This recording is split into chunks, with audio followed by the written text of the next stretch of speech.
Because a lot of times people will say, oh, I can speak on anything. And I'm like, no, not that you're not comfortable speaking spontaneously. That's a different. The most successful speakers in the world that I see, people like Gary Vaynerchuk, Barbara Corcoran, they don't call themselves speakers. One of the things that I hear speakers or people who want to be speakers get challenged with is, I'm not sure where I should speak. I'm not sure who would allow me to be on stage. Who would even have me speak? How do you do that? A lot of the times I work with people who secretly have been dreaming of being a speaker for quite some time. Maybe it's written in their mind, or they've recited that. This might be you. You've recited your talk, you've imagined yourself on stage, but it just hasn't actually happened yet. She is the founder of Get Speaking Gigs Now and the CEO of the International Speaker Network. She's the author of Get Speaking Gigs Now. You know, people are shocked when I tell them the following fact, which I'm sure you've heard. The median number of views of a TEDx speech is 411.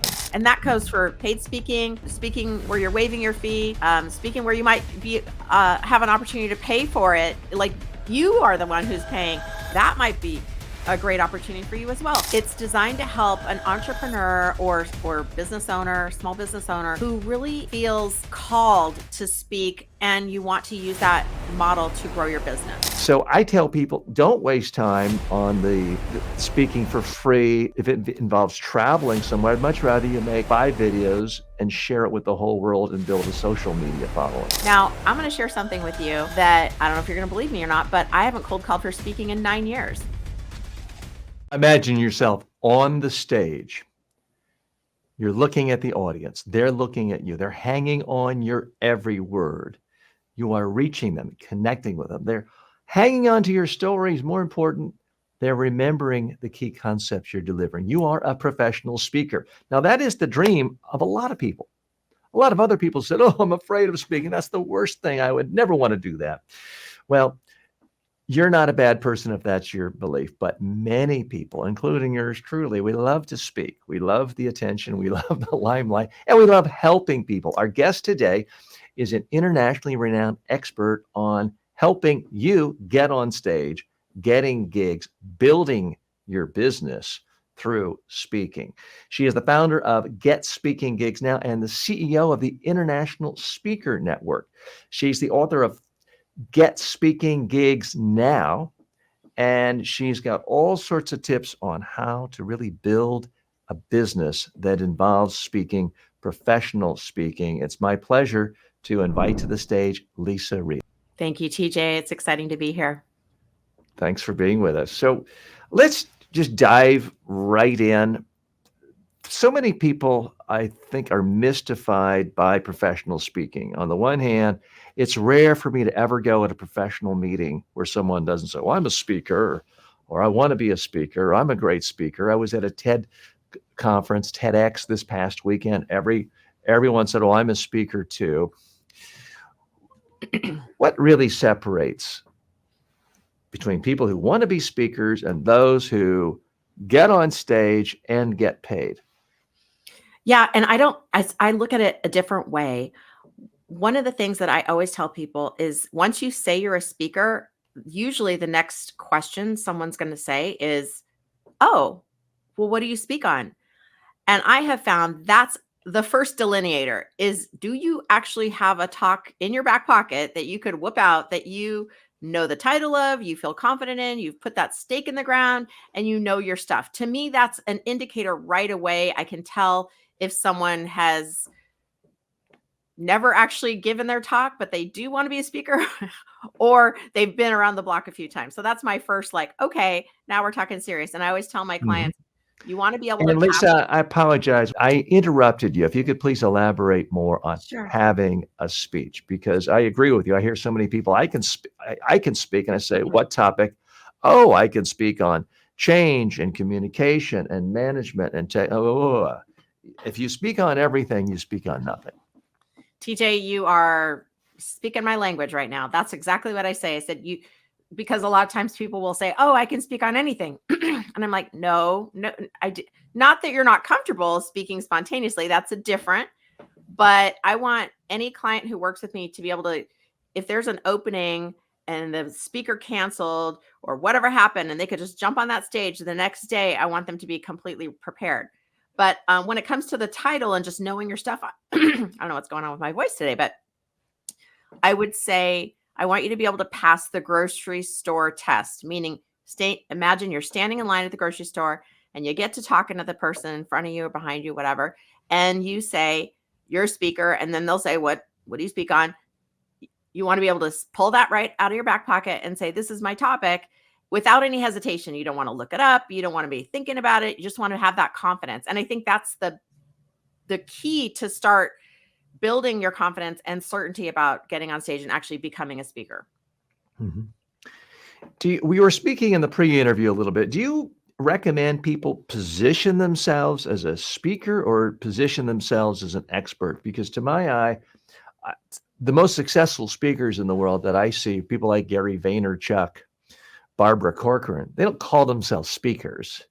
That's 1/10 of maybe what they do in their professional life. They're known primarily for something else. Yeah, an expert. Can you address that?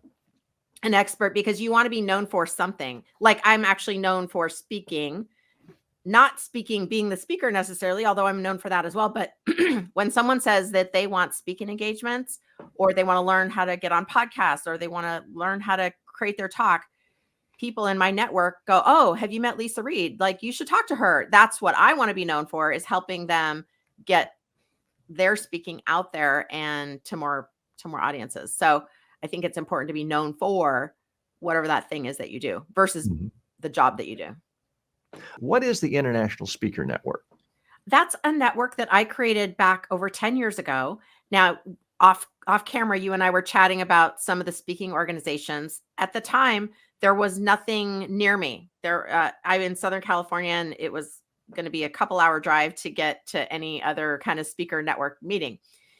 But I was tasked with being able to speak, and I wanted to hang around other speakers because I know, just like you said, if you're going to rob a bank, that's where the money is, right? I believe that where the speaking leads are with the speakers. So I want to surround myself with other people who are doing what I want to be doing, because this is when I had first started. And what I didn't realize was that there was such a need for that. And our speaker network's a little bit of a different animal. It's definitely designed for entrepreneurs or people who are utilizing speaking to build business, to grow business. And now speaking is more than just speaking on a stage. It's virtual, it's summits, it's being a part of giveaways, it's being on podcasts, anything that's going to help you gain clients, help you build your list, potentially all those things that we do for marketing to help, grow profits. But we do it in a really fun way. And I say the one requirement is you need to be nice. That's the requirement to be in our group. You need to be a speaker and you need to be nice to other people. What's the mix of, I see there's two types of professional speakers. Mm-hmm. There may be the professional speaker who's charging 10, 15, 20,000 a speech, maybe Gary Vaynerchuk, 200,000 a speech. But in my mind, those are not the people who make the most from their speeches. The people who make the most from their speeches are people like Mark Zuckerberg and Jeff Bezos, people who basically speak all day long to build big businesses. They're speaking to industry conferences. They're speaking to investors. They're speaking to clients, customers, advertisers. They're speaking. They're professional in the sense that, hey, they're making tens of millions, if not hundreds of millions of dollars a year. How do you differentiate in your own mind people who are speaking at a high level because they're building a huge brand and a business, or it's already a big brand, versus people who are viewing an individual speech as a significant revenue stream? Yeah. And I mostly work with the individuals who it's perhaps a solopreneur or someone who has a small team or a smaller business, because you can make thousands and thousands of dollars, even in a room full of 10 people, if you have the correct message that's going to provide value for them. If you are in a room with potential clients, like if it's a match, you want to make sure that you know what you're going to be speaking on and know who you're speaking to so that you say yes to the right opportunities.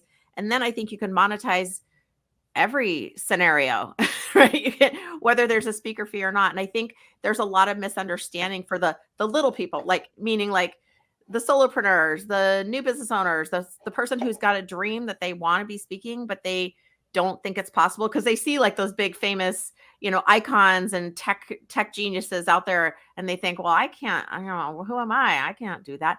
No, absolutely, you can do that. And that's where I'm championing anyone who has a dream to speak and can provide value to other people. To me, that's that ripple effect that a lot of us can relate to. I want to ask you in a moment about how you provide value and sort of the ideal case study for you. But Mhm. let's show your book to everyone Oh, sure. because there are really not that many good books specifically about how to enter the speaking industry and Okay. not many recent ones. So get I'm like speaking hiding behind it. gigs now. Learn the secret to getting 500 plus speaking gigs. So clear, focused, but I want to hear a case study. Tell me about the ideal person who comes to you. Where are they in their professional journey? What have they tried to do that isn't working? What brings them to you?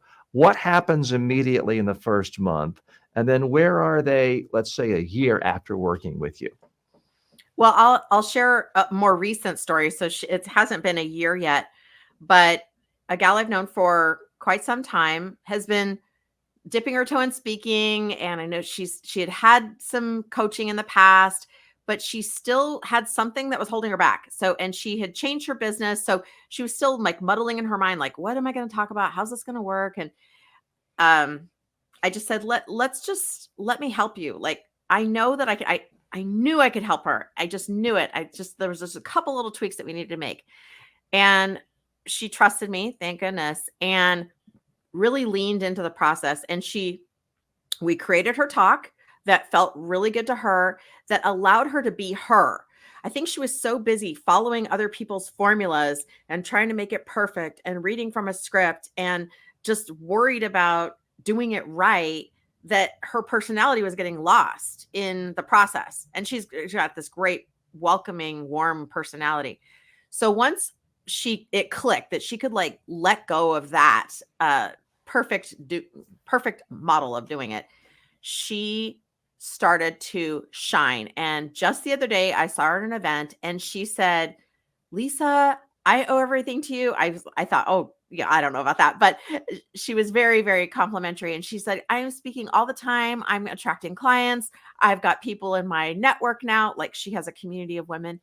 She goes, I cannot believe how much you've changed my life. What I thought was so hard, now I can do it all the time. It's flowing, it's easy, and I'm having fun, and I feel like me. And to me, that was like the highest compliment. I'm like, I know the money's going to come for her continuously, but just that she unlocked that fear and let it go and was able to shine, to me, is amazing. Mhm. And let's get really, really practical and tactical. What did you do for her to actually get the phone to ring or the email to come in saying, hey, we want you to speak, 4.5 weeks from today from 11 to 12, and our budget is $10,000. Let's really get practical and Sure. tactical. So I love that question because, of course, we all want the exact formula that you do to to make this thing happen. And I have a 7-step program that what I call the general education of learning how to use speaking for business, but it's deeper than that, right? Yes, you can follow all the steps and do exactly what I tell you to do.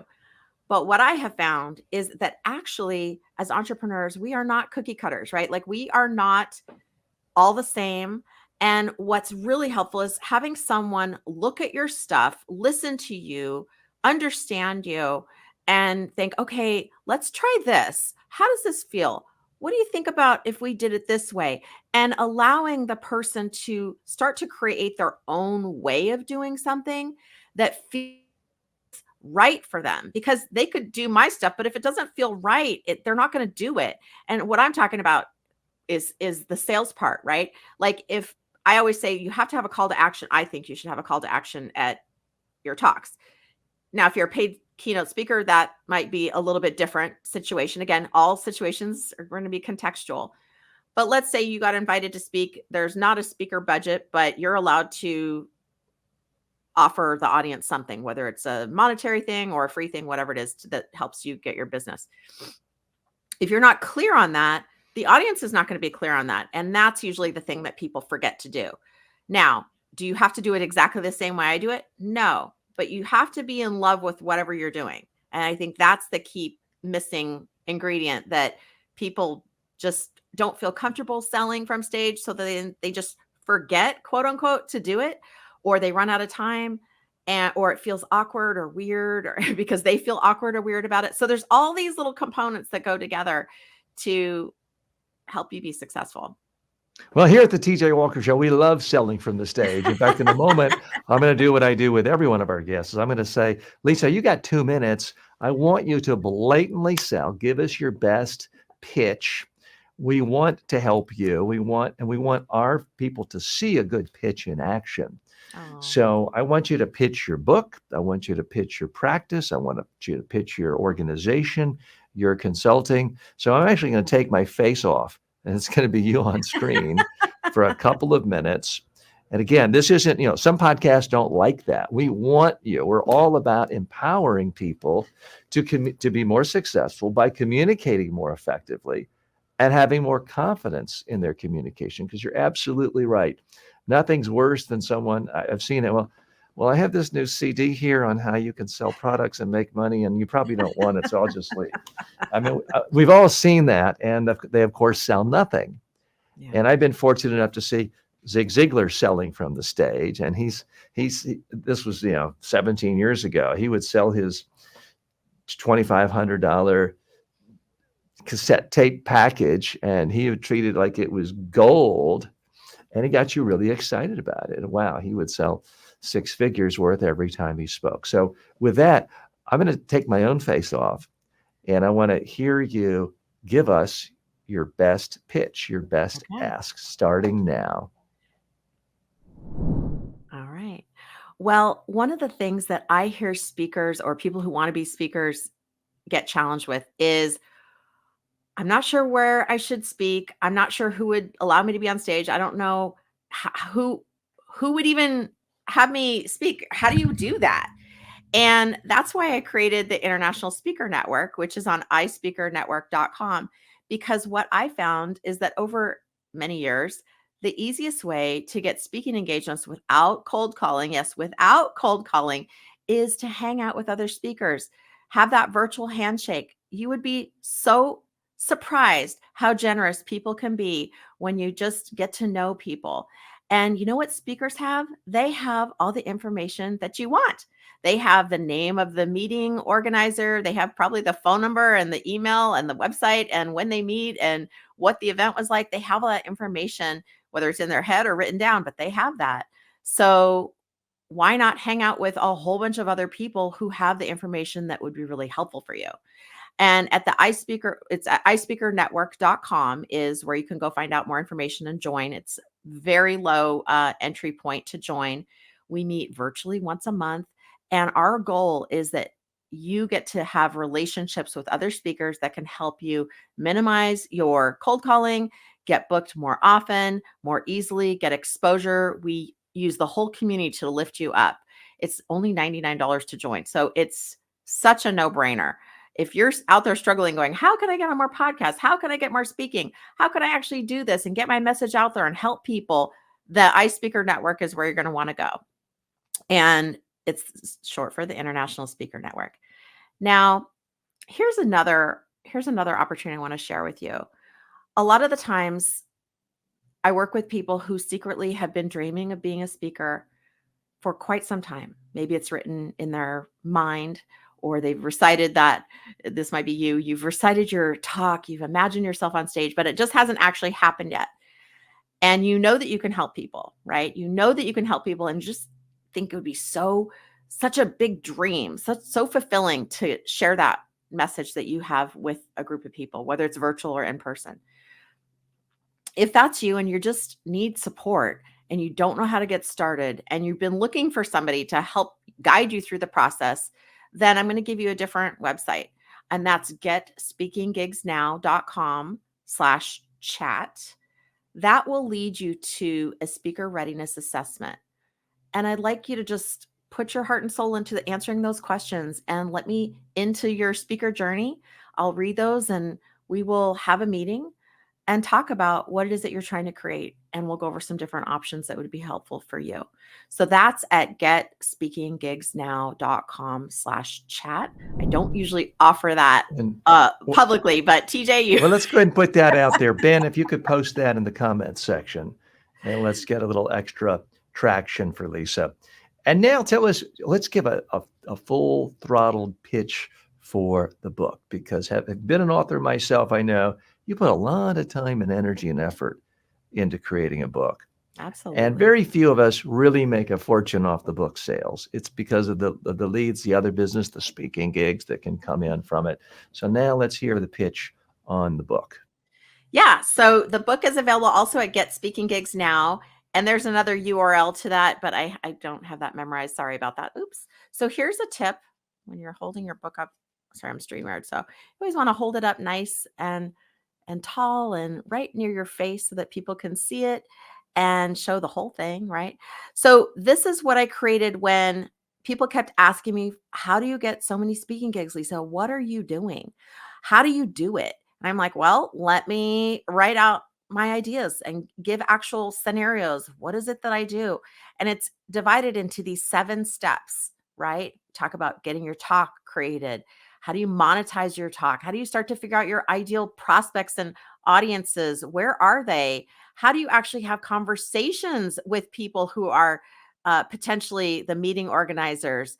How do you keep following up? How do you keep your speaking gigs, the pipeline full, right? All these are questions that I know you have if you're thinking about being a speaker. How do I know? Because I work with speakers all the time and we all think our scenario is totally unique, but we have a lot of things in common. We also talk about what do you need to do to get your speaker sheet put together and what kind of systems would you need to have in place to stay booked. So all of it's about keeping you, getting you booked and staying booked, not just a one-off, right? You don't want just one speaking engagement. You want multiple speaking engagements for the rest of your career. Why not make it hard? We don't want to make it hard. We want to make it easy. So you just go to getspeakinggigsnow.com. And then I know the link will be in the chat for the actual Amazon link, and you can find it there as well. So get the book. What are you waiting for? So, Leisa, here's a common problem. I've faced this before. Many of our listeners have. Is there are people who are trainers. They train very specific skills, but in the mind of a speaker bureau or a convention planner, it can be easy to be put in this ghetto of the trainer. Oh, you're a trainer. You're a skills person. Yeah, TJ, you can train 4, 5, 10 executives on how to give a speech or how to speak to the media, but we're not going to have you on the keynote stage. And I have seen in the past a lot of speakers, a lot of trainers, they sort of position themselves stylistically, everything from how they dress to how they speak, to being more like the high school biology teacher, homeroom teacher. There's not a lot of polish there. And so they permanently get stuck in sort of the training ghetto. They don't get on the main stage. And yet, I know I've used that as an excuse myself, because we just had on last week Julian Treasure, who has the 5th most viewed TED Talk of all time. And he talks about the same things I do, public speaking, communication skills. And he's had 160 million views and gets invited to speak all over the world.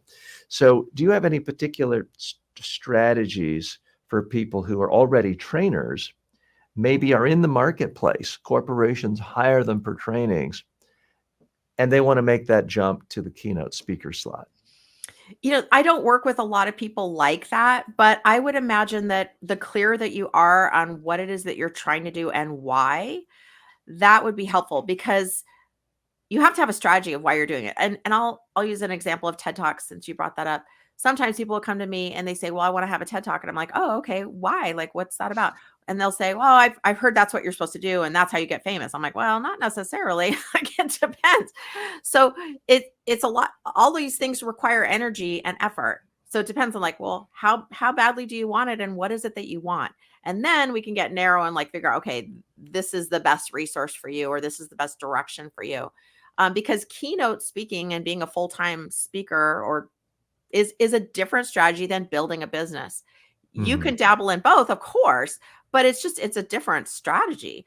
Often I'll say that speaking is like a deck of cards. You can play lots of different games with the same deck of cards, but solitaire and strip poker are two very different games, right?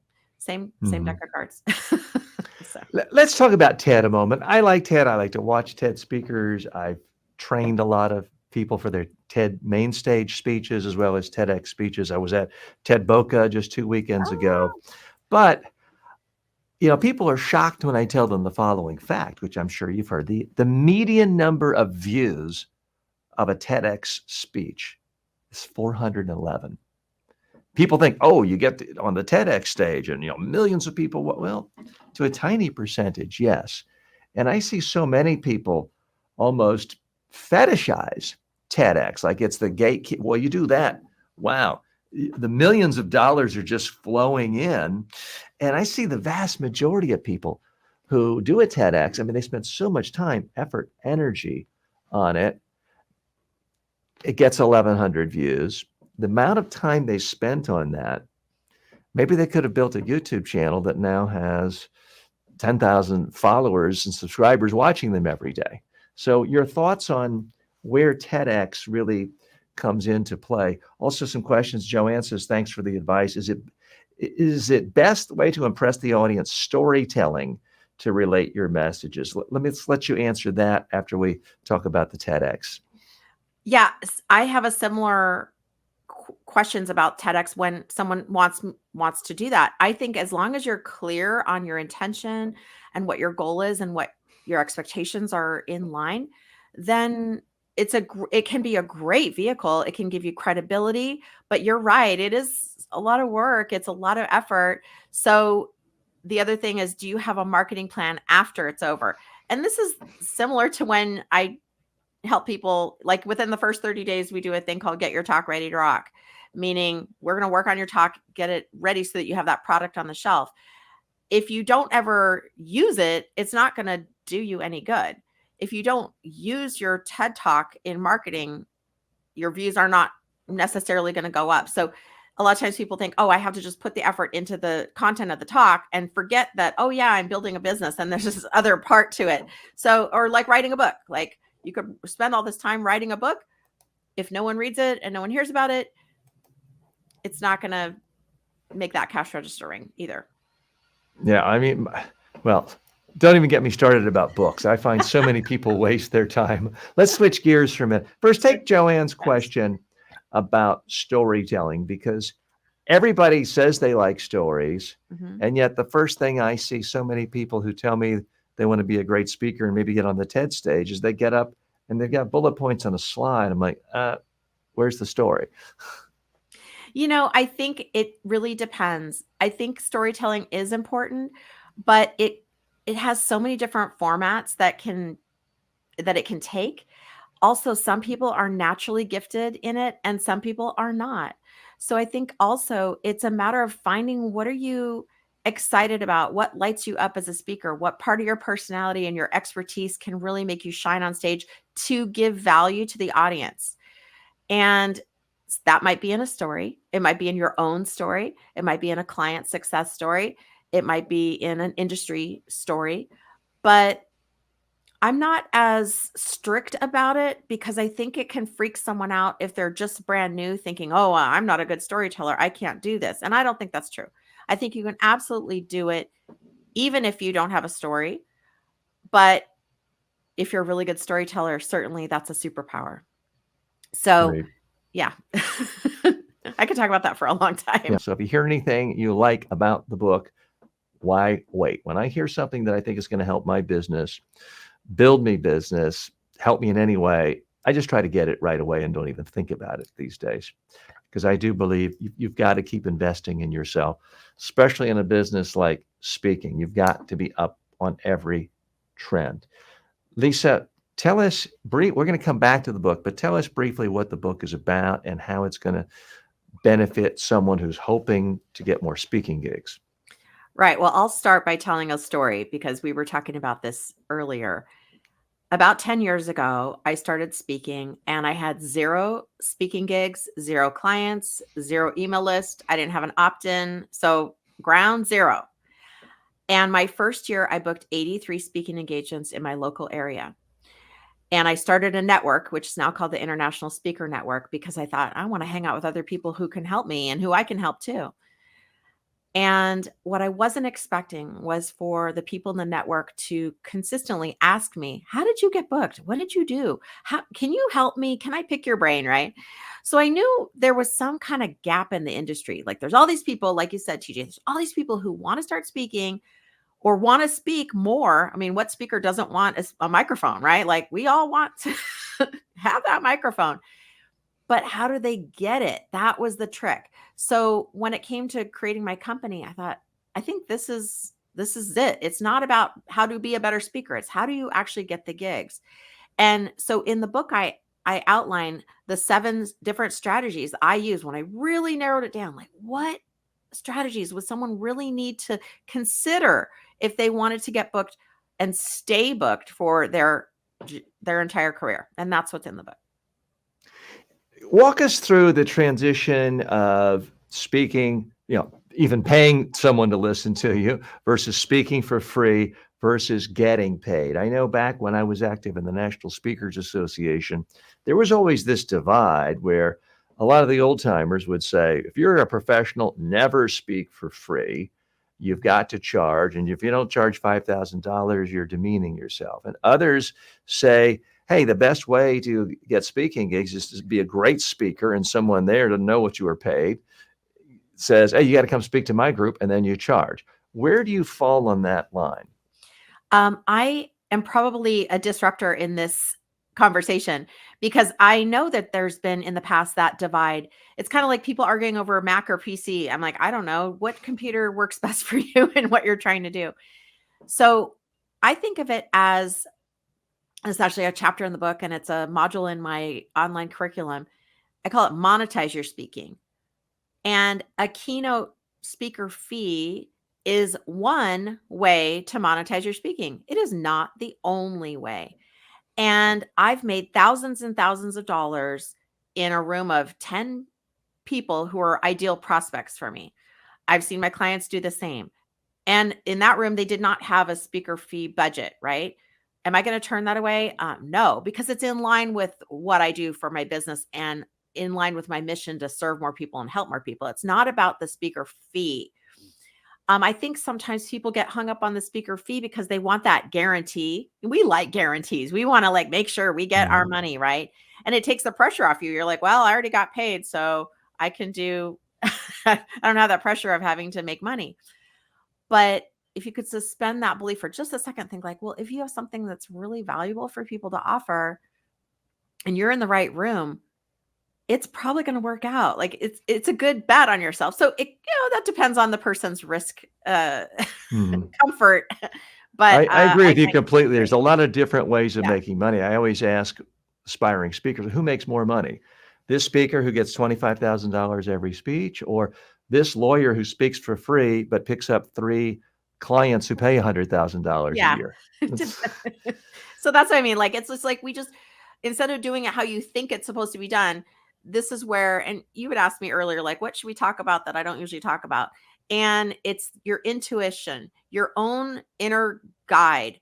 What feels right for you and why? And get really clear on that because after you're done working with me, if someone works with me, they're on their own. They gotta like my goal is that you have a clear yes and a clear no because you are constantly going to be berated with opportunities, and it's important to know: does this opportunity is this a good opportunity for me, or is this one I say, no, I don't think so. I'm going to pass on that because that's not in line with what I'm trying to do, and that goes for paid speaking where you're waiving your fee, speaking where you might be have an opportunity to pay for it, like you are the one who's paying. That might be a great opportunity for you as well, or not. This is where we all have to get really clear on our own yeses and nos. of Alan Weiss's Million Dollar Speaking, but it was written now, what, a quarter century ago. Your book is much more recent, and perhaps people should have both on their shelf. But tell us more specifically about how people get value from your book. Who is it designed to help right now? It's designed to help an entrepreneur or business owner, small business owner who really feels called to speak and you want to use that model to grow your business.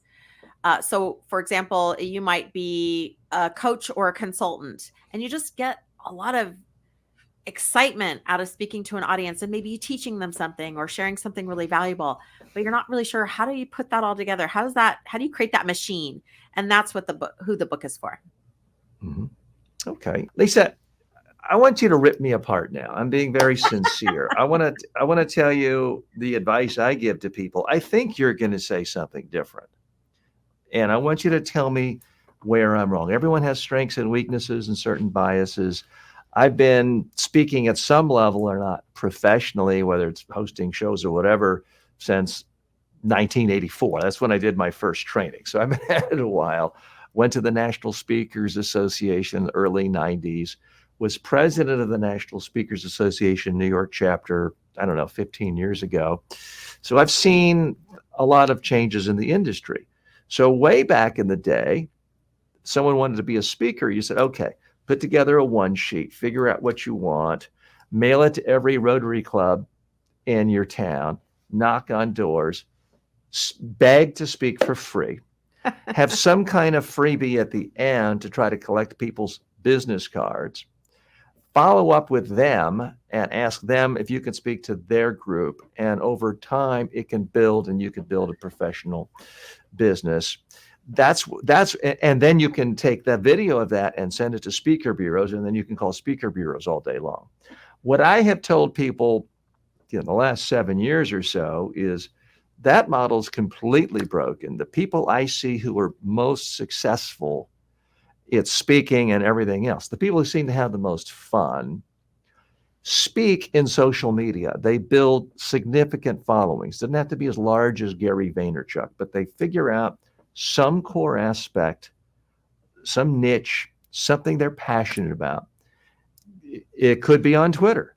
It could be on LinkedIn, but they are creating content almost daily. They're creating video where people see them speak, and they amass significant audiences. And that is the far and away the best way to get the phone to ring for you to call you. Gary Vaynerchuk does not have to cold call anyone to get a Right. speaking gig. Right. He's got to have someone just answer the phone to say no to the 99 out of 100 people who can't afford his $200,000 fee. So my advice is if you want to be a professional speaker on the stage, speak every day in front of one of these, build a community, and then your own fans will want to recommend you, hire you.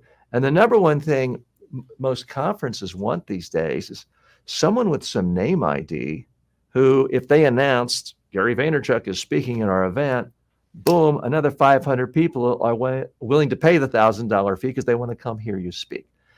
So I tell people, don't waste time on the speaking for free. If it involves traveling somewhere, I'd much rather you make 5 videos and share it with the whole world and build a social media following. Don't waste time calling speaker bureaus.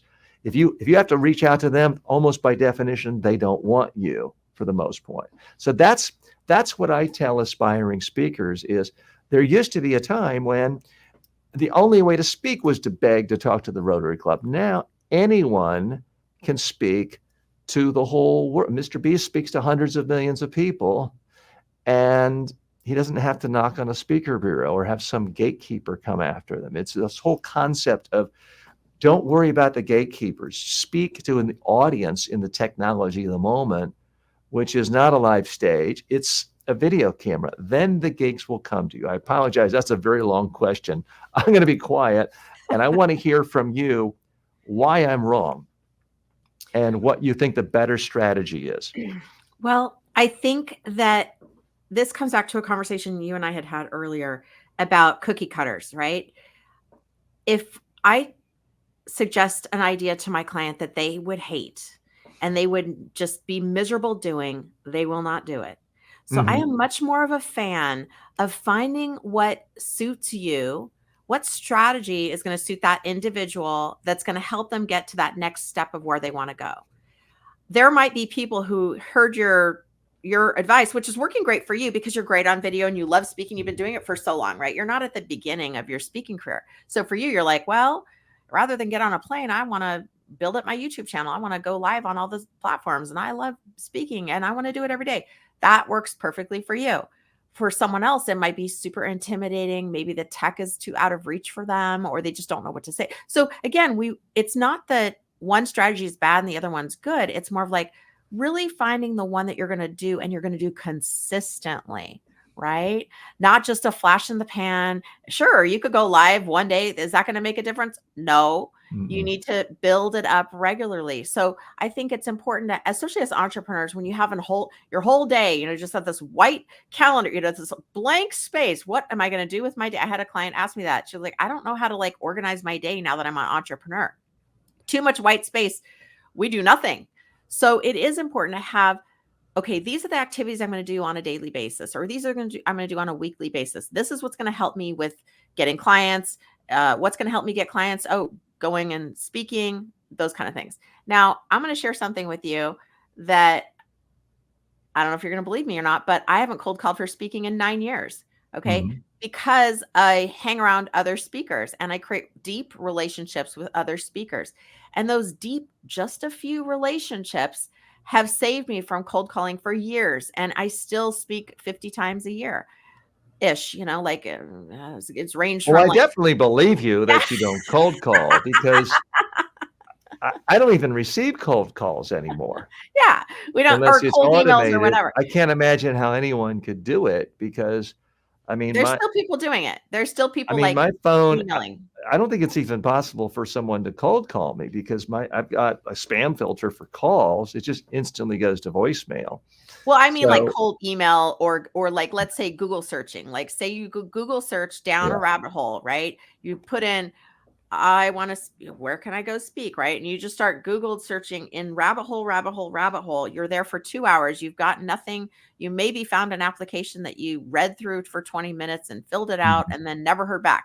That is not usually that's what I call a soul sucking activity as a person who loves to speak and gets excited about being, transforming people's lives. That you'll give up real quick after a few of those, right? That's just not an ideal why we get into this business.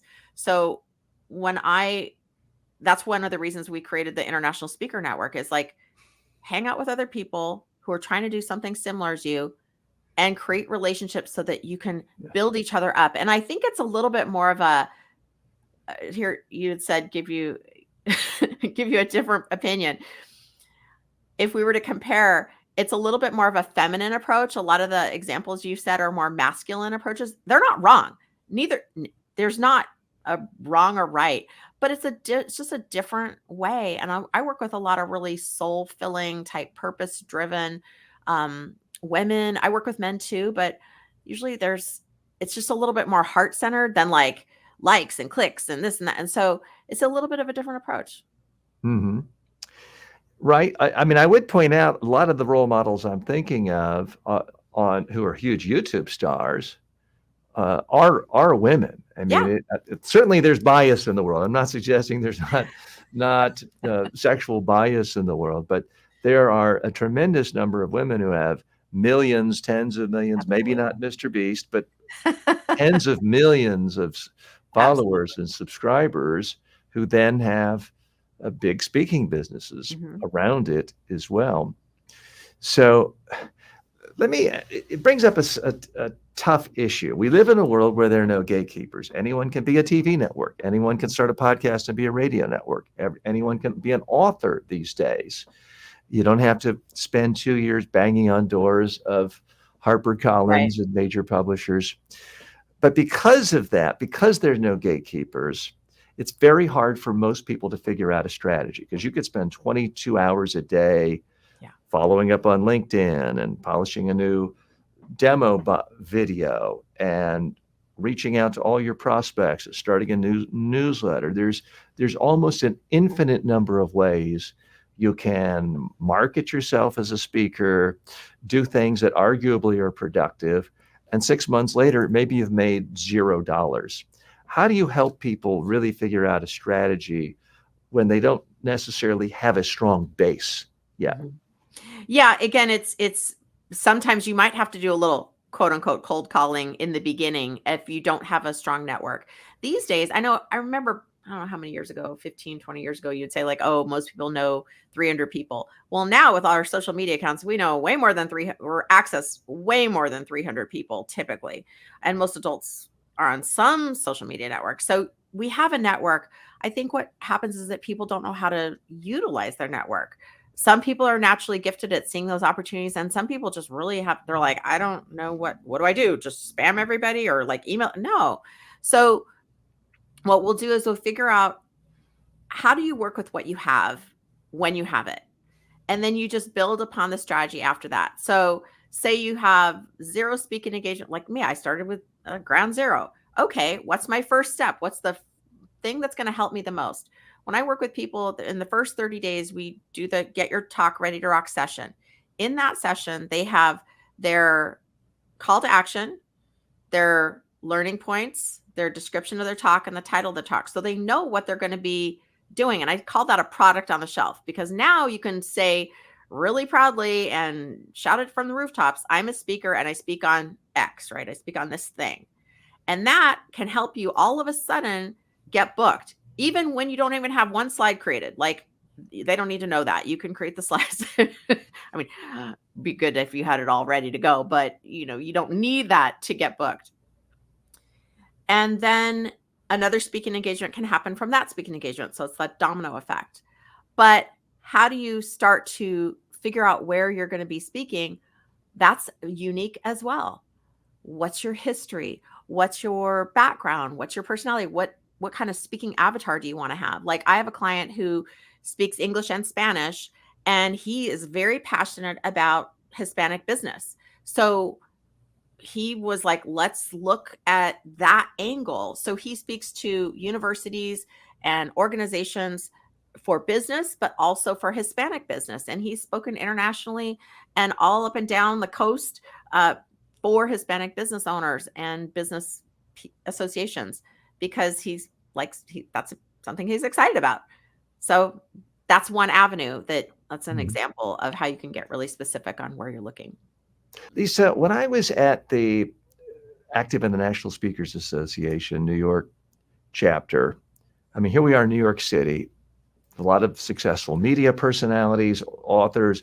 Arguably, there's more highly paid professional speakers in New York City than any place in the world. But they tended to be, if you're an anchor on CNN, if Anderson Cooper, you make a lot of money speaking, Yeah. but that's 1/100th of what you think about in a typical month because you're so busy with other things. You got a speaker bureau to handle all that details for you. These were not the workaday speakers. What I found was in an organization like the National Speakers Association, and there's pros too. So many people who came and said they were a professional speaker, once I talked to them, they don't actually give speeches. They are therapists or consultants or salespeople who want to be speaking. So everyone is trying to pick each other's brain, trying to get leads, and no one had actually done any speaking. So I'm wondering, how do you judge when you're meeting with someone and people in your speakers network? How do you, not in a snobby way, obviously, but how do you really figure out who who has enough here to add value where they've done it versus just people in the aspirational mode? And there's nothing wrong with being aspirational, but if everyone is there in the aspirational mode, it's very hard for people to bring each other up. I think of it as kids on the playground, like at recess, right? And you don't need to play with every kid on the playground, but you need to have a couple good friends. So why not put yourself in a situation where there's a bunch of people that you might potentially play with, and you just find your couple. I think a lot of times people think you need to know everyone and do all the things and give your, and we were trained like that a long time ago, like give all your cards to everybody and get everyone's information and all that. And I think it's different now. I think utilizing your intuition again, of like, who, like, say you're in a virtual meeting and you can see all the little boxes on the Zoom, right? Who do you feel like you would really want to connect with? Who's floating your boat? What are they saying that sounds like it would be really helpful for you? And like, for example, in the International Speaker Network, we talk a lot about your ideal audience. Who's your ideal audience? What's your topic? What's your speaking avatar? Are you speaking virtually? Are you speaking in person? Are you doing paid? Are you doing waiving your fee? Are you pay to play? Are you going for summits, podcasts? Like, and getting to know what your fellow networkers are focusing on, that will help you determine, okay, this person I want to chat with, this person I want to chat with. I can tell pretty quickly if somebody is a a seasoned speaker or just at the beginning. And like I said, it starts off with, oh, well, what do you speak about? And if they say, oh, I'm working on my talk, or oh, I can speak on anything, I know they're at the beginning of their journey, and that's totally fine. But if they say, oh, I just got back from Minneapolis and I was speaking at a conference, and next week I'm going to this place, or I have a virtual show that I give, I'm a podcaster, like, I'm like, okay, those, now we're laying some track and Yeah. sort of see where you're playing, right? And Yeah. that's very common. I mean, to me, professional speaking is a broad term, and I certainly think of part of my professional speaking is speaking in online courses. What I like about online courses, there's no gatekeeper. If I can just create. You have an online course. I want to hear more about your course, and also about how hard you stress, if at all, to your clients that, hey, you need to have an online course because it's another way of speaking. It's another practice. It's the ultimate sort of demo reel in some respects. So tell us your philosophy of online courses as it relates to professional speaking. I don't have a super strong opinion about online courses. I have my own, and it was so that I wouldn't get in the way of anyone's learning speed. Like, I want you to be able to watch this at 2 o'clock in the morning, if that's you, or Mhm. 4 o'clock in the morning.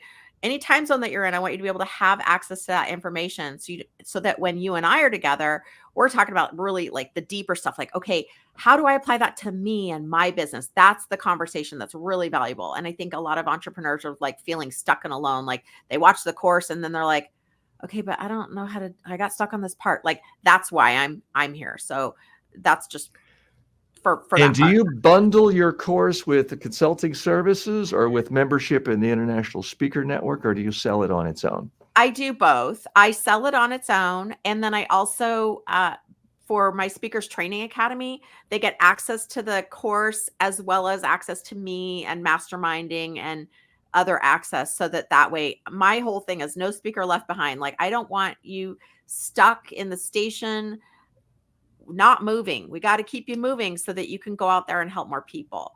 In terms of referring my clients or recommending my clients have online courses, I think that's a separate issue. Like, just, I don't know about you, with working with entrepreneurs, we all have a whole bunch of things cooking on the stove, right? But we only have 4 burners. So, like, how are we going to do this? How are we what are we going to focus on? How do we build the Roman Empire?